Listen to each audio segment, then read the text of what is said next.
Yes.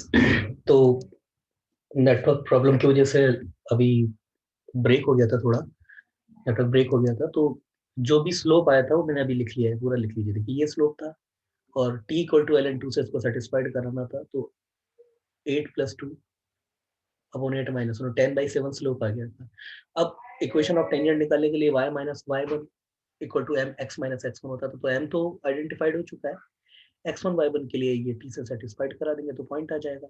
Just equation में put कर दिया, इक्वेशन ऑफ टेंजेंट आ गई। सिमिलरली इक्वेशन ऑफ टेंजेंट भी आ जाएगी, बस यहाँ पे आपको -7/10 रखना है। ठीक है, आप जानते हैं अच्छी तरीके से। इक्वेशन ऑफ नॉर्मल भी आ जाएगी, तो वो भी मैं लिख देता हूँ। वैसे इक्वेशन ऑफ नॉर्मल पूछा नहीं था उसने, इतना ही पूछा था। पूछे तो आप निकाल दीजिएगा। चलिए let's check the next question. Find the, ये अच्छा question, equation of tangent, find the equation of tangent of to the curve। Curve आपको दे रखा है, कर्व आपको दिया हुआ है, कुछ प्रॉब्लम आ रही है इसमें। कर्व जो है वो आपको गिवन है f of x equal to sine inverse x, मतलब sine inverse sorry 2x/1 + x²। अब क्योंकि आपने ITF पढ़ा है तो आप समझ सकते हैं कि ये 3 कर्व होते हैं x का।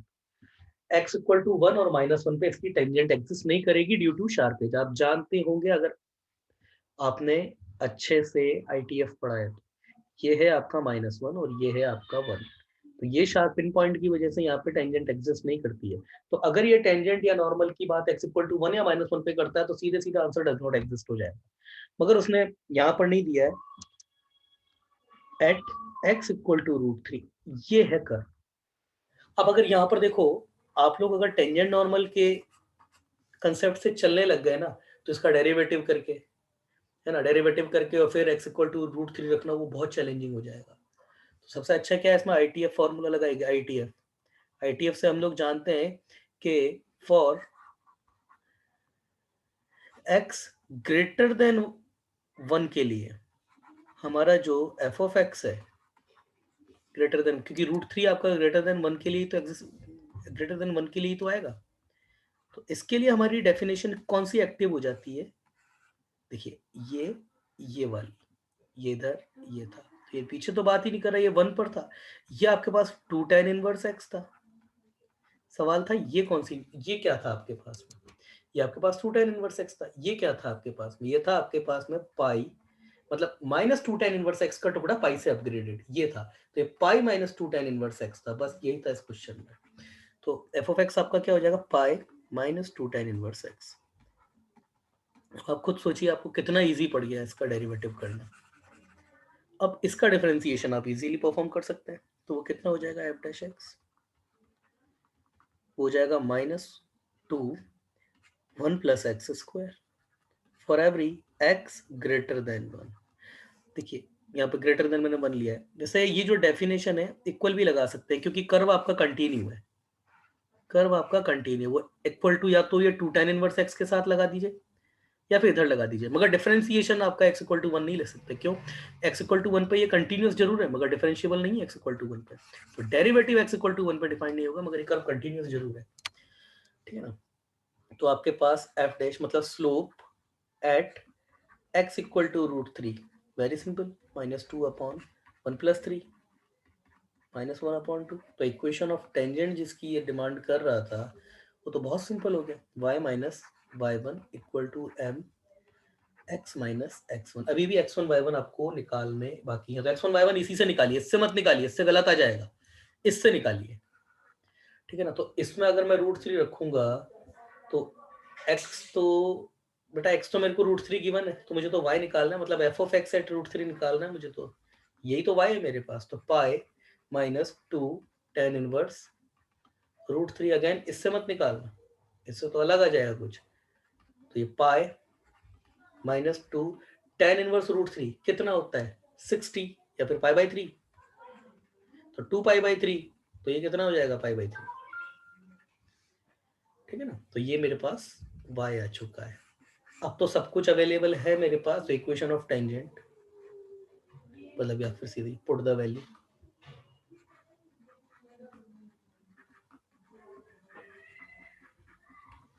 कितना हो जाएगा y माइनस y1, तो y minus y1 pi by 3 equal to m, what is m, minus 1 by 2, minus 1 by 2 minus 1 by 2 x minus x1 and what is x1, that was root 3, यही answer है आपका,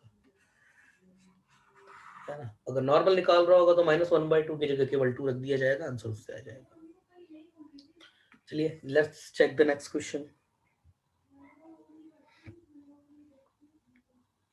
find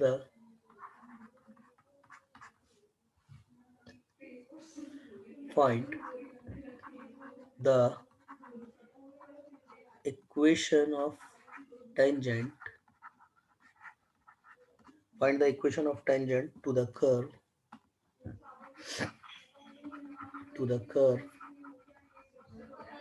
और curve जो आपको given है, ये simple सा curve given है, y equal to d into e raise to the power x upon है, कुल मिला के एक्सपोनेंशियल कर्व है, at the point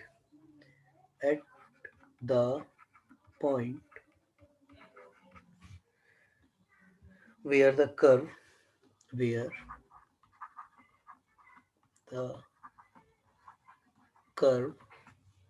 cross x axis. अब ये उसने घुमाने के लिए बोला है, मगर कोई प्रॉब्लम नहीं है, x एक्सिस को अगर कट करता है तो वहां पे y इक्वल टू 0 हो जाता है, बस यही तो फर्क आता है। जब आपका कहीं पे x इक्वल टू 0 हो जाएगा, मतलब x एक्सिस को जहां पे कर्व कट करता है वहां पे उसका y कोऑर्डिनेट 0 हो जाता है ना। तो टेक्निकली अगर y कोऑर्डिनेट 0 कर दे तो ये b into e raise to the power minus x upon a should be equal to 0, possible ही नहीं है ये। अगर b आपका और a आपका, b अगर 0 नहीं है तो ये पॉसिबल ही नहीं है, इसका मतलब इस क्वेश्चन में कुछ प्रॉब्लम है। यहाँ पर where the curve cross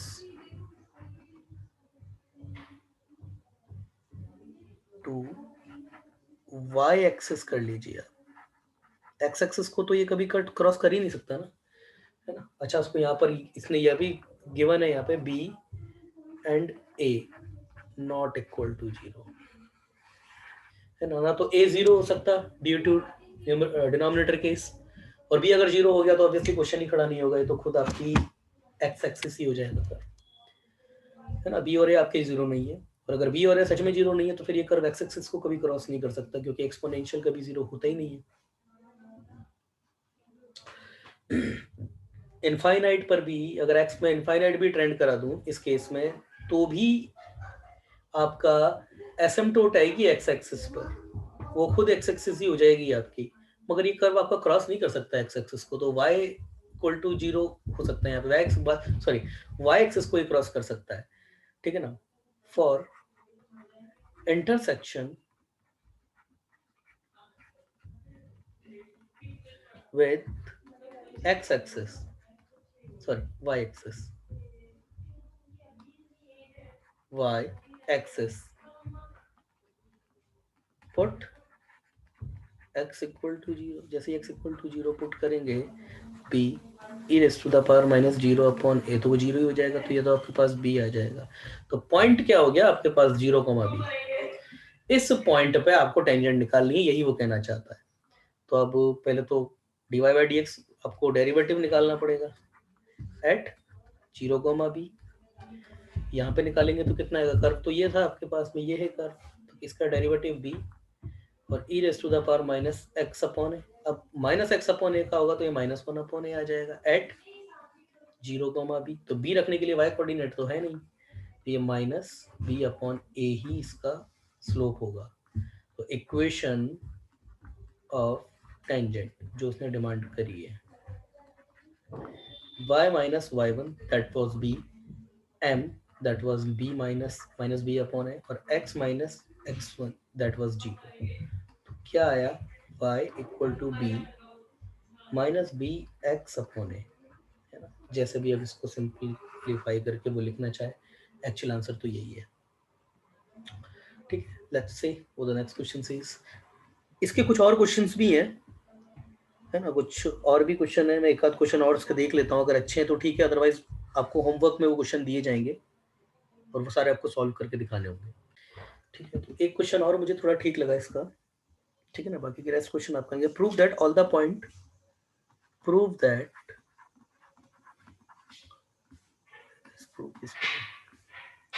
prove that all the point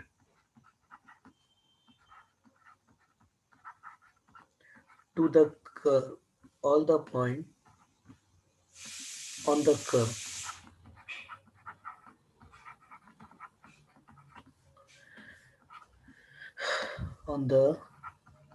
curve where tangent parallel to x-axis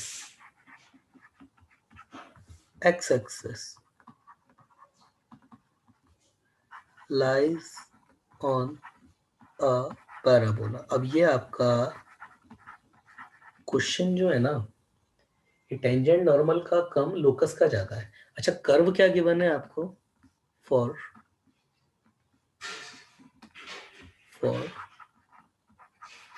y square equal to 4a x plus a sin x upon, ये आपको करती है सॉल्यूशन। तो सबसे पहले तो आपको ये आइडेंटिफाई करना होगा कि x एक्सिस के पैरेलल लाइंस, पैरेलल टेंजेंट लाने के लिए क्या जरूरी है। इसका मतलब ये है कि गिवन टेंजेंट का स्लोप जो है वो 0 हो जाए। तो सबसे पहले टेंजेंट का स्लोप तो निकालें, तो उसका डेरिवेटिव करेंगे 2y।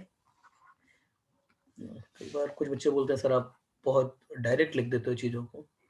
चलिए पहले equation of curve 4a x plus A sine x upon है। अब सबसे पहले मुझे ये आइडेंटिफाई करना है कि पैरेलल टू एक्स एक्सिस अगर टेंजेंट है तो उसके लिए क्या होगा, उसके लिए क्या होगा, slope of tangent equal to 0 हो जाए। तो slope of tangent equal to 0 करने के लिए क्या करूंगा मैं, 2y dy by d x 4a, ये 1 प्लस, देखिए a का नहीं होगा साइन का होगा, तो cos x अपॉन ए, और जब x अपॉन ए का आएगा तो 1 अपॉन ए आएगा, तो ये कैंसिल हो जाएगा, तो ये cos x upon a simply होगा। अब फॉर टेंजेंट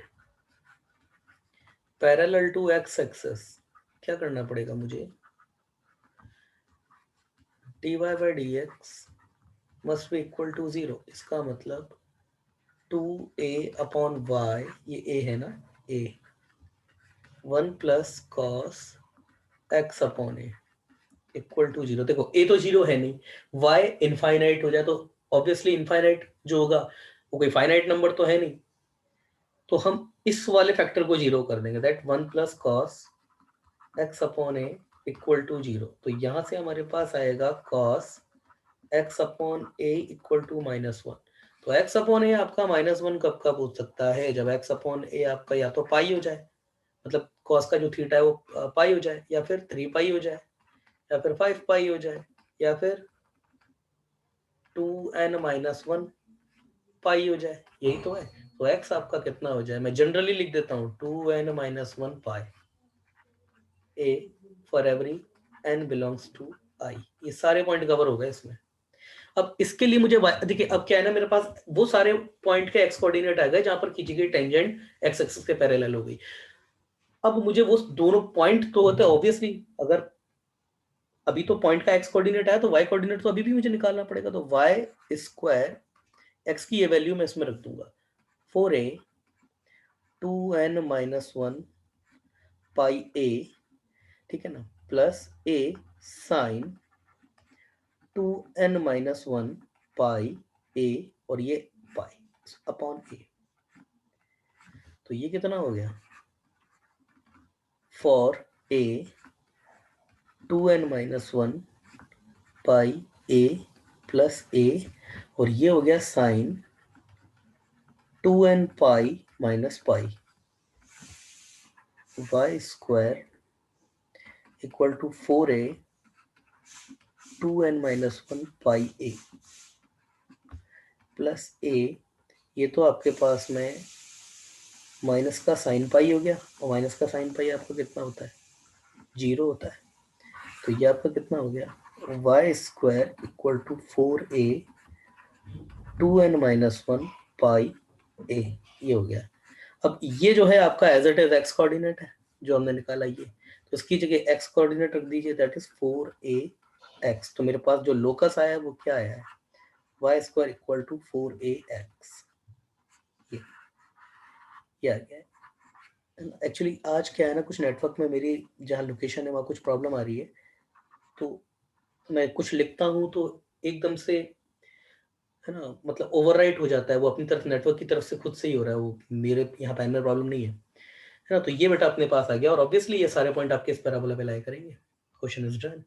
और भी कुछ अच्छे अच्छे क्वेश्चन हैं और वो सब आपको करने हैं अभी।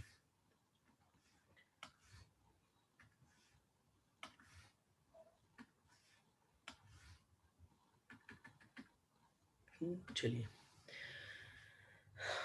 Let's move for the next concept, angle of intersection of two curve. Angle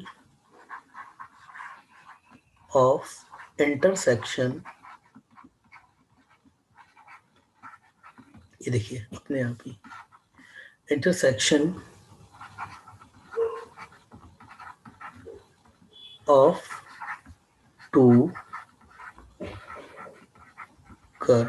अब इसके लिए क्या है ना, ये तो मैंने आपको ज्योमेट्री में ही बता दिया कि किन्हीं भी दो कर्व का अगर एंगल ऑफ इंटरसेक्शन निकालते हैं तो पॉइंट ऑफ इंटरसेक्शन में दोनों कर्व के लिए खींची गई टेंजेंट के बीच में एंगल एक्चुअली हम लोग आइडेंटिफाई कर देते हैं। तो इसी को अब यहाँ पर आ गया है दोबारा।